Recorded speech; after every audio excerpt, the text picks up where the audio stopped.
this is the first thing your audience is going to see. So what impact are you going to make to keep them engaged and to keep them turning the page and interested in your world and your characters? Both award-winning fiction and popular fiction, I think, has something to teach us when it comes to beginnings and how we can approach them. Most popular fiction has four main things in their beginnings. And the first one is this idea of very little normal world. Normal world is this idea of the world that the character is in before the story starts, before the inciting incident pushes them into the main story. Most of your decision as a writer when you are trying to write popular fiction is deciding how much of the normal world do I actually want to show. You can see this in the hero's journey where a character is in their normal life and then the call of adventure comes. This is so compelling because you can see change and you can see characters slowly morphing throughout the story. Something like The Wheel of Time has quite a bit of normal world before the inciting incident happens. Something like Mistborn is very similar. Now, these books are more the outliers when it comes to popular fiction. Most books now have very, very little normal world.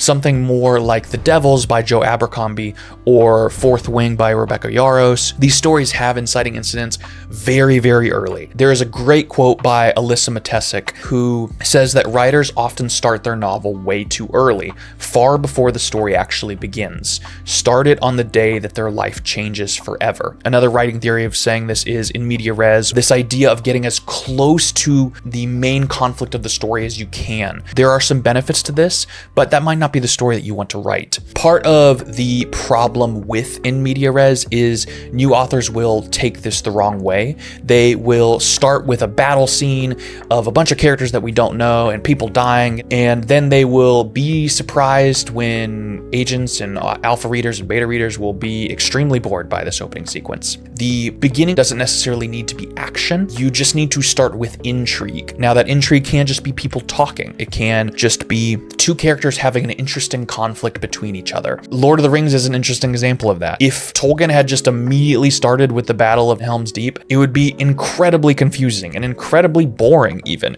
Instead, he starts with a little bit of intrigue. A hobbit who is no longer aging with a ring that's a little odd. So with those things in mind, I wanted to look at the Hugo Awards. Hugos are a little different because they're fan voted. It's different from something like the Oscars. So I haven't read every Hugo awarded novel, but I have read a decent number of them. And so I wanted to at least touch on those and to see if these openings have changed at all or if they're about the same. When you go back to the 1970s, you have big idea writing styles. You think Arthur C. Clarke with Rendezvous with Rama or Larry Niven's Ringworld. These have less focus on characters and they're more on the world and what the inciting incident does on a global scale. With the Rama book, it's finding a really massive cylinder in space. In the 1970s, The Forever War by Joe Haldeman, this is actually one that sort of sticks out. The book opens with a high stakes battle that the soldier Mandela is fighting in, then deals with this fallout of soldier comes back from war and society is not how it was when he left. And so there's this real intimate feeling. Feels out of time because it fits better into this modern style of storytelling. And I think that's why I enjoyed it so much. And I think why it has become such a classic. It feels closer to something like The Fifth Season, where you have this disconnect from society that these other earlier books from the 70s in science fiction didn't really have. Then you look at Orson Scott Card's Speaker for the Dead in the 1980s. This starts out very zoomed out. It sort of defines the planet that these researchers are interested in. And then it zooms into Ender and his call to then investigate those people on that planet. And all of this happens very quickly. You contrast this with something like Neuromancer from the 80s as well. And again, this one feels a bit out of time because of the way that it just throws you into its world. It's very odd and you just sort of catch up as you read. And it's really confusing at first. It really melds well with some of this earlier style of storytelling with odd concepts, but then the more modern approach of we're just gonna throw you in and not explain anything. So the second thing that a good beginning has, especially in popular fiction, is the dramatic question. Now, this is not always the same thing as the inciting incident. The dramatic question is more showing the audience what the story is going to be about and the main question that they're going to ask. We've talked about this a lot in other videos, but the earlier that you can get your reader this dramatic question, even if it is separate from the inciting incident, the better. The dramatic question gives your audience a goal to look forward to. In something like Star Wars, the inciting incident is more when Luke's aunt and uncle die. But the more dramatic question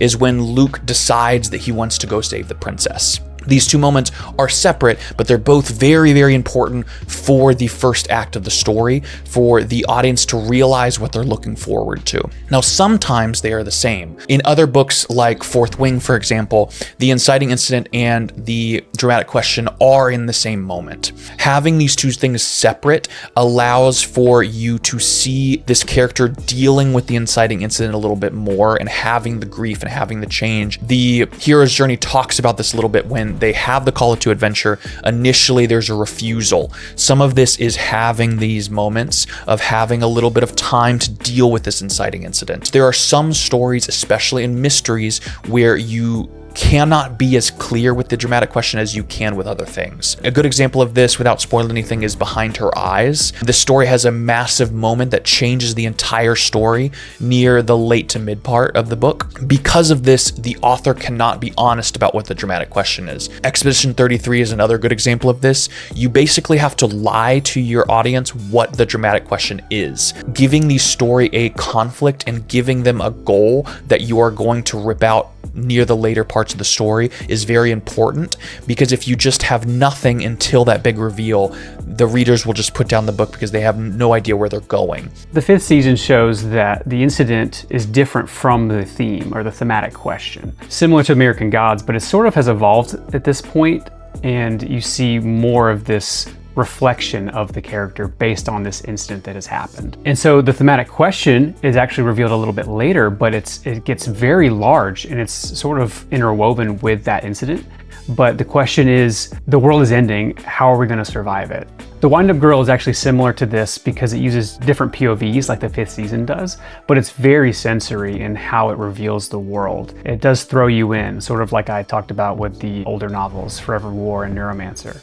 Now, the inciting incident doesn't happen till a little bit later, so it's really relying on those sensory descriptions to grab you and hold you until that incident occurs. The main thing that drives readers through the beginnings of stories is some kind of character desire. Kurt Vonnegut talks about this a lot in his writing rules and writing theories. Every character should want something, even if it's only a glass of water.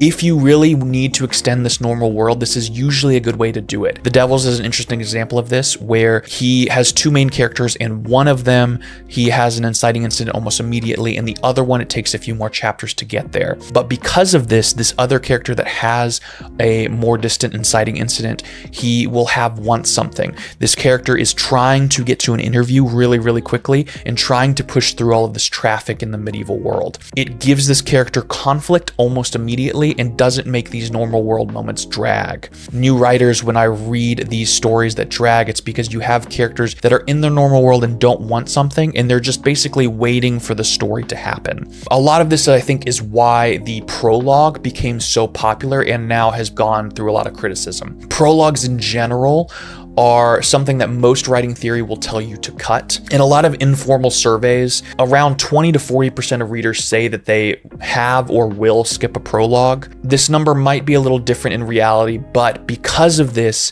a lot of writing theory is saying that you shouldn't put anything vital in a prologue that you need for the rest of the story. And then at that point, why is the prologue there? Now, for a lot of writers, I think what the prologue is attempting to do is having the ability to have the normal world, but still start with this action, this hook, this amazing thing that's going to bring your reader in. But these prologues are usually boring because they're in a character that you're not going to really see again, or they're in a conflict that seems so detached from the rest of the story. The thing that I want to introduce that I think can let writers have their cake and eat it too is this idea that Save the Cat popularized called promise of the premise. The classic example of this is Raiders of the Lost Ark. You basically have an arc in the beginning of the story that is going to show the conflict that the entire story is going to take. The early introduction scene of Raiders of the Lost Ark of Indy looking for the idol and then failing. Another example of this is in The Shadow of Lightning. Without spoiling too much of this book, in a moment of conflict in the beginning, they fail. A lot of this failure is due to their overconfidence. This failure of this conflict is in microcosm what the rest of the story is going to show. This basically basically allows you to do what the prologue is doing,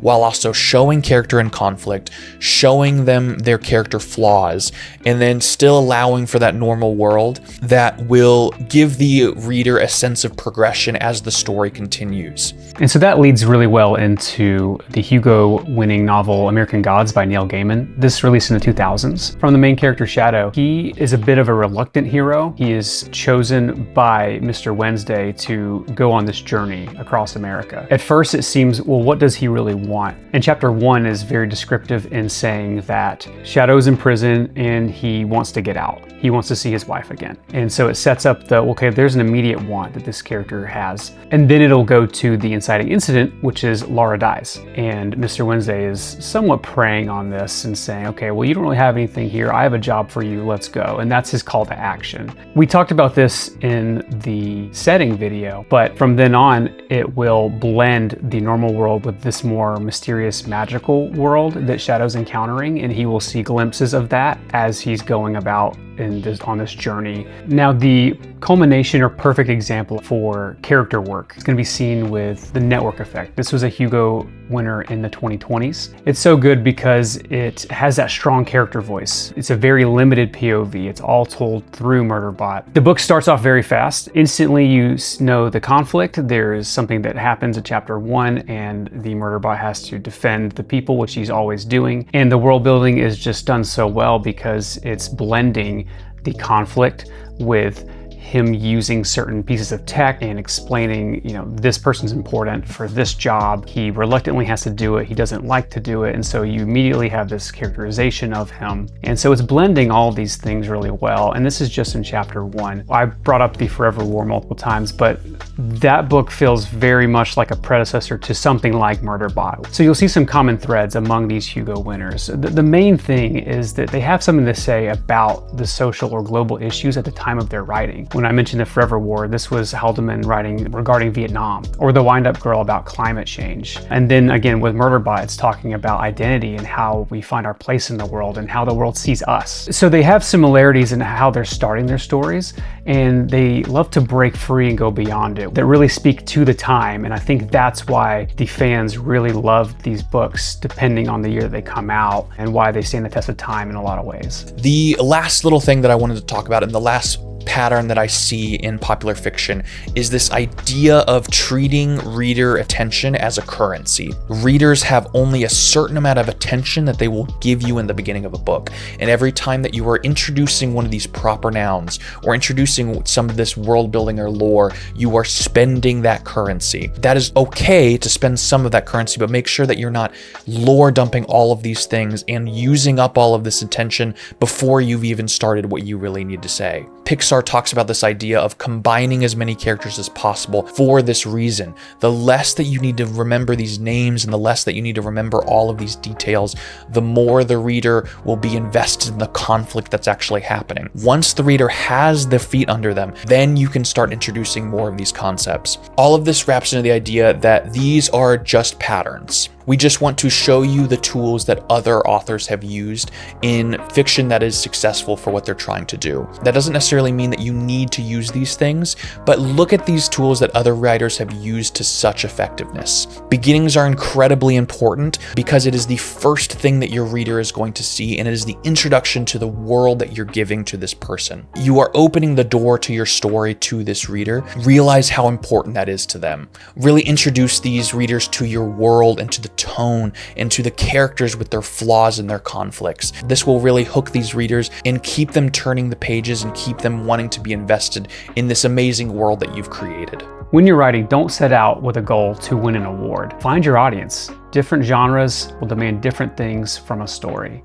So you find your people and you write to them. Those are the ones that will connect with your story and your words more than anyone else. There's no greater reward than that. I would say above all else, this is the most important thing. The audience are the ones that will care about your work and determine if it's worthy to be read. So we hope that helps, and we'll see you next time. Bye. Hey guys, if you really like this video, check the one down below. You might like that one too. And if you really like what you see, click here to subscribe.